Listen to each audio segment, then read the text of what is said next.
Welcome back on my YouTube channel hashtag study with Pandav. So I hope कि आप लोग अच्छे होंगे। और ये सेकेंड वीडियो है नाइन्थ क्लास के इतिहास की बुक की, फ्रांसीसी क्रांति का सेकेंड बुक। फ्रांसीसी क्रांति को 6 पार्ट में बांटा गया है और मिनिमम 6 वीडियो आएंगे। ठीक है, फर्स्ट वीडियो हो रखे हैं, अगर आप नहीं देखे तो डिस्क्रिप्शन बॉक्स में जाके देख सकते हो। ठीक है, इस वीडियो के डिस्क्रिप्शन बॉक्स में मैं दे दूंगा। अगर कोई भी क्वेश्चन क्वेरीज हैं तो आप डिस्क्रिप्शन बॉक्स में ग्रुप लिंक होगी नाइन्थ क्लास की, आप वहाँ से ज्वाइन कर सकते हैं। एंड नाइन्थ क्लास की ज्योग्राफी ऑलरेडी ख़त्म हो रखे हैं और पॉलिटिकल साइंस के 3 चैप्टर यानी आधा बुक ख़त्म, और हिस्ट्री का बारी है तो हिस्ट्री भी ख़त्म कर देंगे हम लोग बहुत जल्दी। ठीक है, तो चलते हैं, स्टार्ट करते हैं। फ्रांसीसी क्रांति, उसका सेकेंड पार्ट, क्रांति की शुरुआत।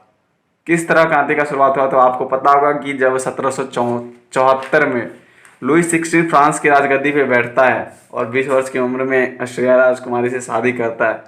जब वो राजगद्दी पे बैठता है तो उसके राजकोष के जो भी धन होते हैं वो समाप्त होते हैं। यह आपको ऑलरेडी पिछले वीडियो में मैंने पूरा बता दिया है। ठीक है, और क्या होता है कि वो कर से सरकार दबी होती है तो वो कर में बढ़ोतरी करने के लिए एक असेंबली बुलाती है, और वो असेंबली सिर्फ राजा ही बुला सकती थी, स्टेट असेंबली। ठीक है, जैसे 3 स्टेट में वहाँ के जो, जैसे हमारे यहाँ 4 स्टेट थे पहले, ब्राह्मण, शूद्र, वैश्य, क्षत्रिय, उसी तरह वहाँ पे 3 थे। ठीक है, तो उनको बुलाया गया प्रतिनिधि को। तो चलते हैं यहाँ से स्टार्ट करते हैं। स्टेट असेंबली को जब बुलाया गया था वहाँ से हम लोग स्टार्ट करेंगे। पिछले वीडियो को आप नहीं देखे हैं तो आप डिस्क्रिप्शन बॉक्स में जाके देख सकते हो। ठीक है, चलते हैं, सीधा स्टार्ट करते हैं क्रांति की शुरुआत। लुई 16 ने 5 मई 1789 को नए करों के प्रस्ताव के लिए, क्योंकि सरकार कर से दब गई थी, उनको करों में बढ़ोतरी की जरूरत थी। उसके लिए वो एक जनरल मीटिंग बैठा है जिसको स्टेट्स जनरल की मीटिंग बोलते हैं। ये सिर्फ राजा ही बैठा सकता था, वहाँ के शासक ही बैठा सकते थे, बुला सकते थे। बहुत दिन पहले ये फ्रांस में एक बार बैठाई गई थी, वो भी आगे देखेंगे कि लास्ट बार कब बैठाई गई थी। स्टेट जनरल की मीटिंग बुलाने का अधिकार सिर्फ राजा को था। ये मैंने पहले ही बता दिया था कि स्टेट जनरल इसलिए बुलाया गया था कि इनको कर, नए कर जो लाते ही उनके प्रस्ताव को अनुमोदन के लिए, उनको पारित करने के लिए बुलाया गया था। ठीक है, नेक्स्ट, इनमें तीनों स्टेट, यानी वहां 3 स्टेट थी, आपको पता होगा, पादरी, कुलीन और सामान्य, जिसको हम बोलते हैं, और जिसको प्रथम स्टेट, द्वितीय स्टेट और तृतीय स्टेट बोलते हैं।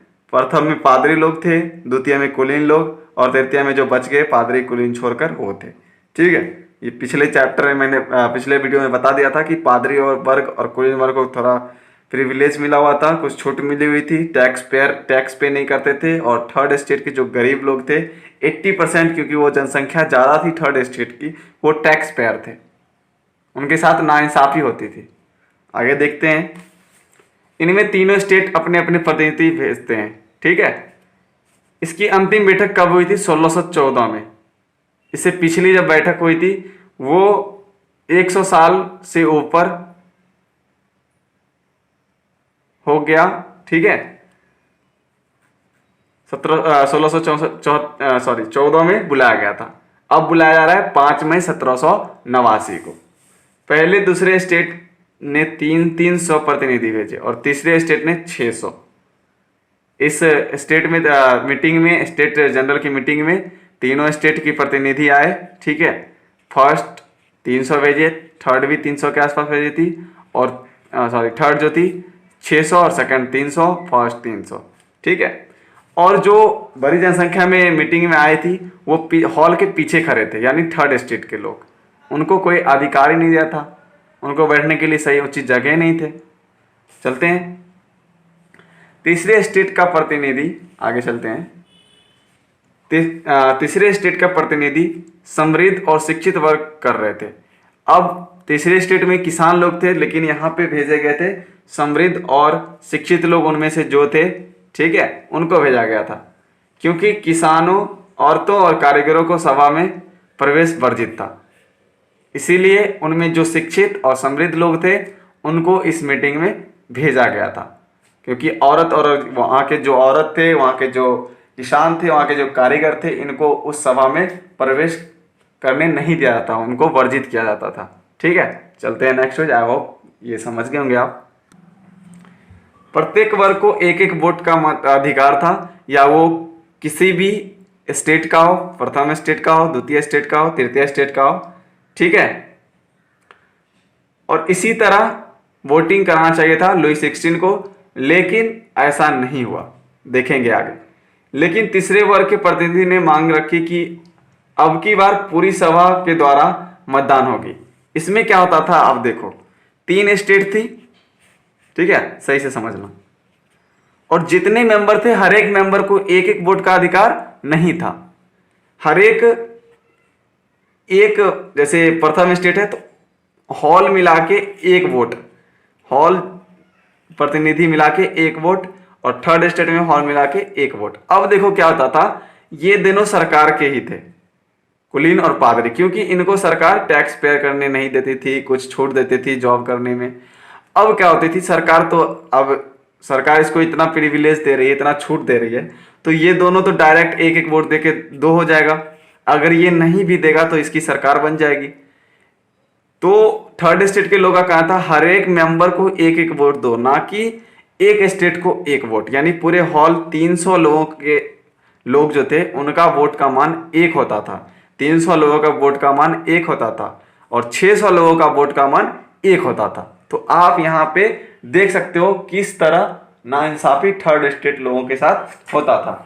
सरकार तो ऐसे ही बना लेती थी, 2 स्टेट उसकी शायद बोल देती थी, हाँ एक मान लो बोल देगी कि हाँ इसकी सरकार बनेगी, ये भी दोनों मिल गई, जिसकी ये दोनों मिलके कोई भी सरकार बना सकती थी। तो यही होता था, थर्ड स्टेट लोग एक से क्या हो सकता था, अगर 600 मेंबर अपना अलग अलग एक एक वोट देते तो कुछ हो सकता था, वो सरकार बदल सकती थी। लेकिन प्रत्येक वर्ग को एक एक वोट का अधिकार था, यानी प्रत्येक वर्ग बोला जा रहा है, प्रत्येक मेंबर नहीं बोला जा रहा है। आप ध्यान रखेंगे, प्रत्येक मेंबर इट मीन्स 300 है तो एक एक, प्रत्येक वर्ग मतलब 300 का एक वर्ग जो है प्रथम में, उनको पूरा मिलाकर एक। ठीक है, लेकिन तीसरे वर्ग के प्रतिनिधि ने मांग क्या रखा कि हर एक सभा में जितने मेंबर हैं सबको एक एक वोट देने का अधिकार दो। लेकिन राजा ने ऐसा मना कर दिया, क्योंकि वो जानती थी कि तीसरे स्टेट में 600 मेंबर हैं, अगर 600 मेंबर सब हमारे विपक्ष में दिया तो इनकी सरकार बन सकती है, ये अपने मन से सरकार बना सकते हैं। अगर क्योंकि ये 2 हमारे पास में है, सरकार जानती थी अगर एक एक सबको दूंगा तो 2 अगर वोट मुझे ज्यादा हो जाएगी तो एक मुझे कुछ नहीं कर सकता। ठीक है, इसीलिए वो ऐसा की लुई 16 ने। लेकिन ऐसा नहीं करना चाहिए था, क्योंकि उनकी आर्थिक पूरी तरह से थर्ड स्टेट पे डिपेंड था। ठीक है, सारा जो अर्थव्यवस्था होता है वो थर्ड स्टेट के लोग ढोते थे उस देश के। नेक्स्ट, तीसरे स्टेट के प्रतिनिधि बाहर चले गए, कहां से, असेंबली से, सभा से बाहर चले गए, गुस्सा से, क्रोध से। ठीक है, सारे तीसरे स्टेट के लोग 20 जून 1789 में वर्साई के,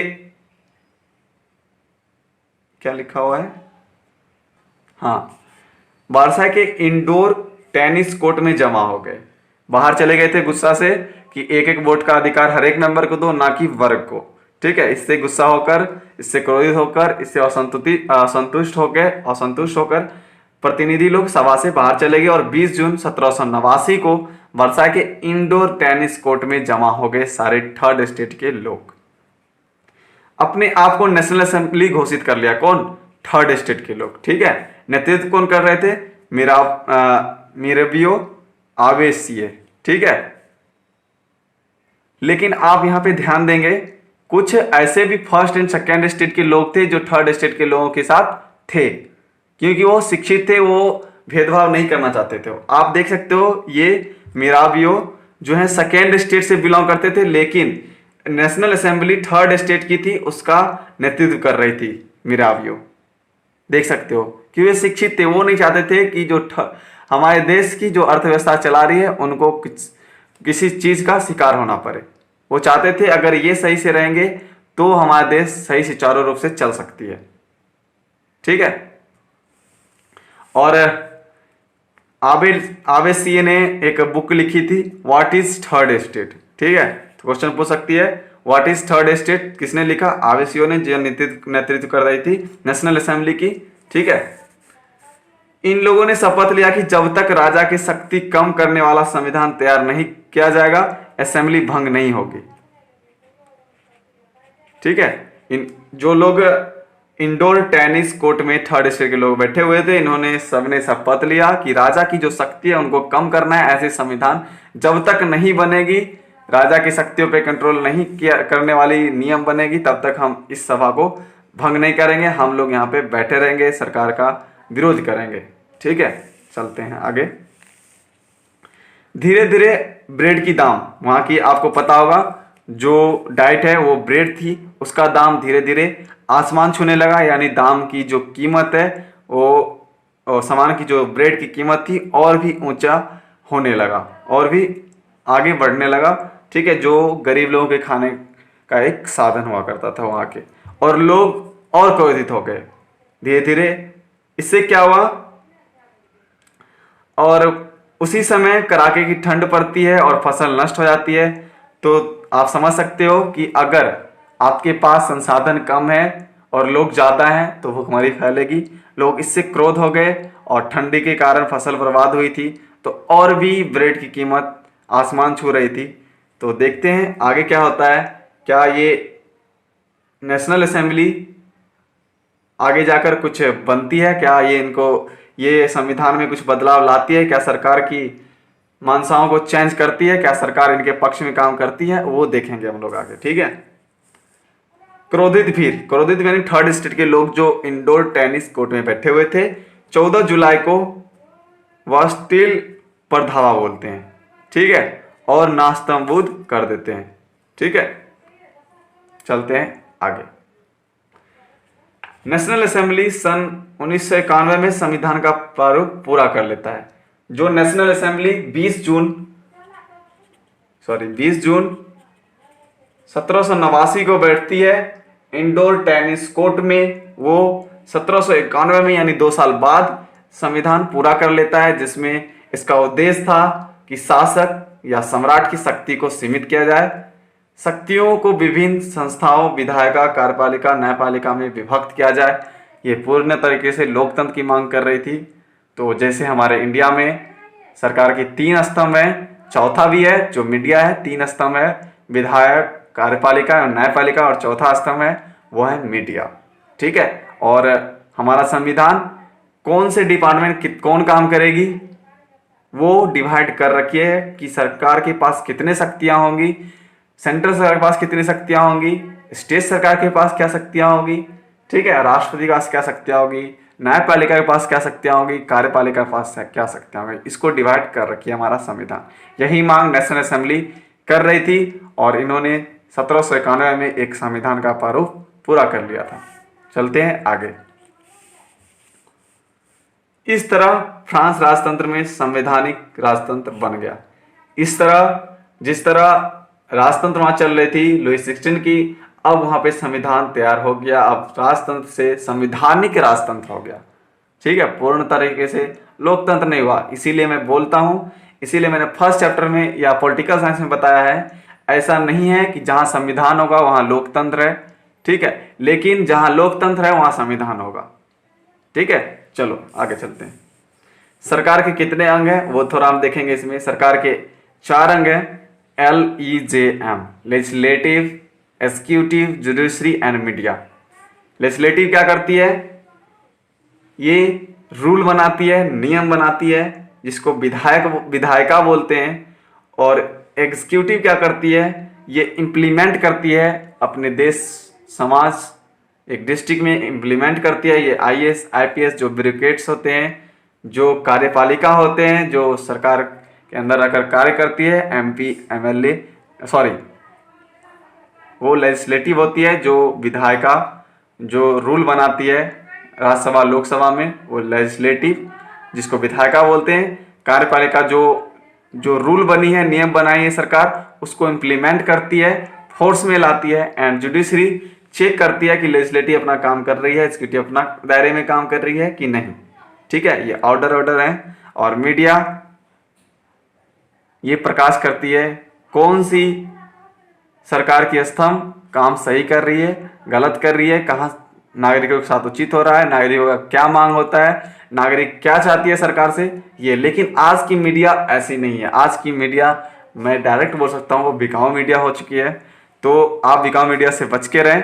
कुछ मीडिया पर्सन ऐसे भी हैं, बहुत अच्छे भी हैं, क्योंकि मीडिया एक स्वतंत्र अंग होना चाहिए। स्वतंत्र अंग है तो इनको किसी भी सत्ता के पक्ष या विपक्ष में नहीं होना चाहिए, ये मीट में होना चाहिए।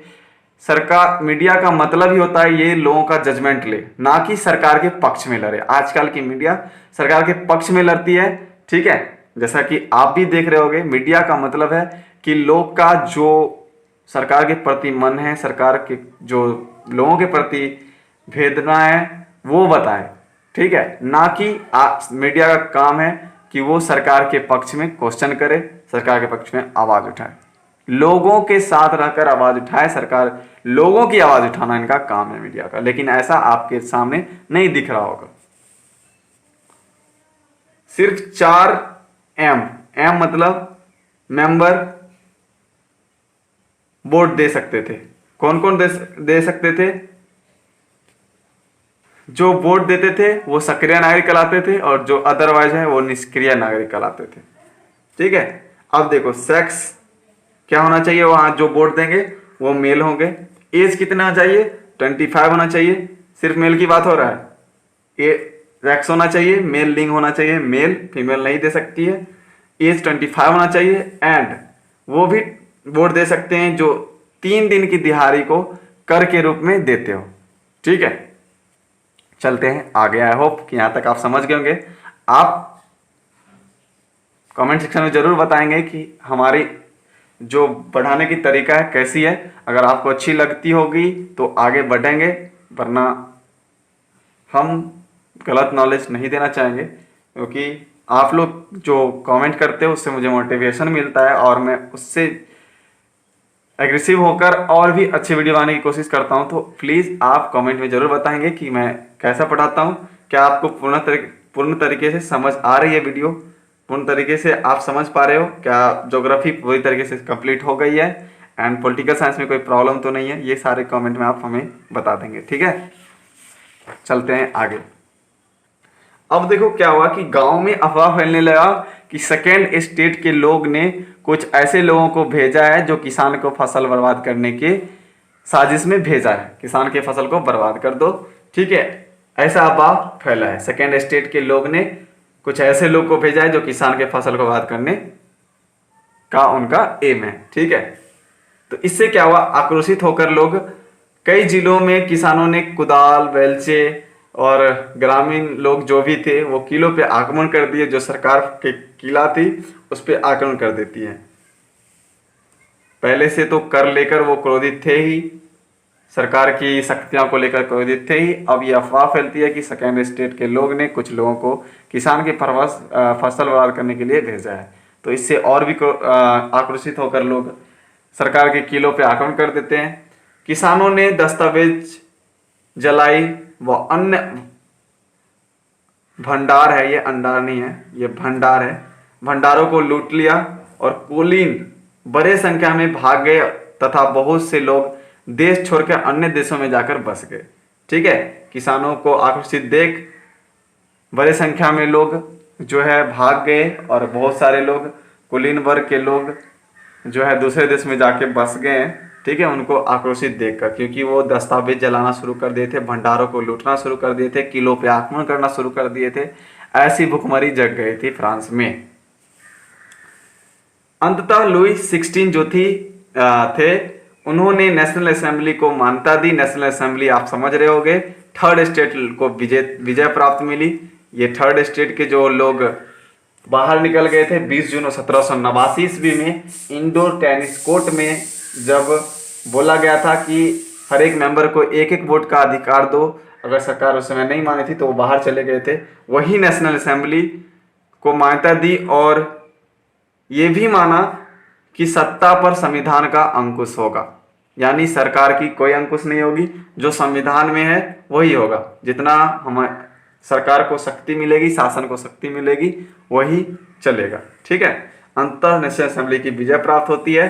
आगे चलते हैं। 4 अगस्त 1789 को बहुत सारी आदेश पारित किए गए। पादारी वर्ग को विशेषाधिकार छोड़ना पड़ा, धार्मिक कर समाप्त करना पड़ा, चर्च के स्वामित्व वाली भूमि जो जब्त कर लिया गया, जो भी चर्च के लोग अपने अंदर भूमि रखे थे उसे जब्त कर लिया गया। आपको स्क्रीन पे नहीं दिख रही होगी।